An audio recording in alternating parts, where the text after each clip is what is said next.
réaction justement avec vous, Slimane Zeguidour, sur cette rencontre hier à la Maison-Blanche entre Benyamin Netanyahou et Donald Trump.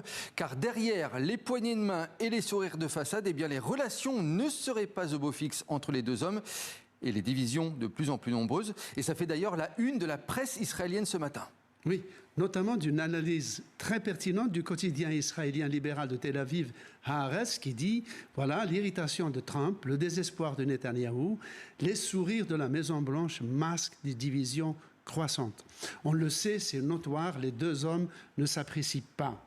Et Donald Trump a eu l'occasion à plusieurs reprises ces dernières semaines de faire des déclarations peu amènes, pour ne pas dire assassines, sur la personnalité de Benyamin Netanyahou.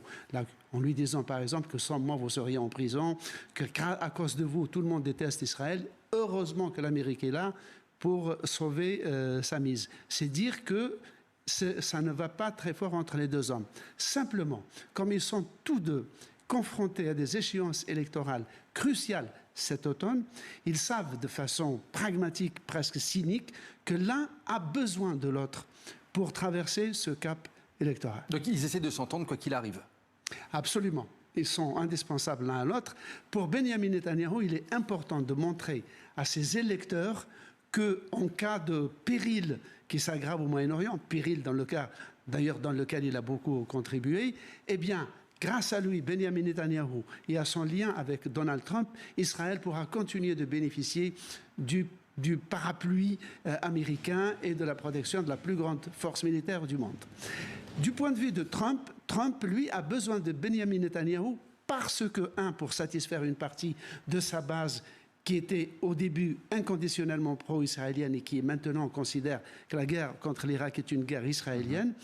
Mais il a surtout besoin de Benyamin Netanyahou pour ses desseins pour la reconstruction d'un nouvel ordre américain au Proche-Orient. C'est-à-dire introduire les pays arabes et la Turquie et négocier avec l'Iran pour calmer le jeu, alors qu'Israël veut plutôt continuer la guerre. Enfin, oui. Et signe des temps, justement, la Maison-Blanche, justement, elle a fait savoir que Benyamin Netanyahou était reçu à sa demande expresse, Slimane. Oui, ça aussi c'est très intéressant, ça paraît complètement anecdotique, mais ce n'est pas du tout insignifiant, parce que la Maison-Blanche, par des fuites savamment distillées, a fait savoir que Donald Trump n'était pas très enthousiaste à recevoir Benyamin Netanyahou, que c'est Benyamin Netanyahou lui-même qui a insisté expressément pour être reçu, et qu'en fait, s'il n'y avait pas eu les obsèques du sénateur républicain, il ne serait pas venu. Enfin, dernier détail, un sondage a été publié durant l'audience à la Maison-Blanche pour dire que pour la moitié des Américains, les États-Unis devraient arrêter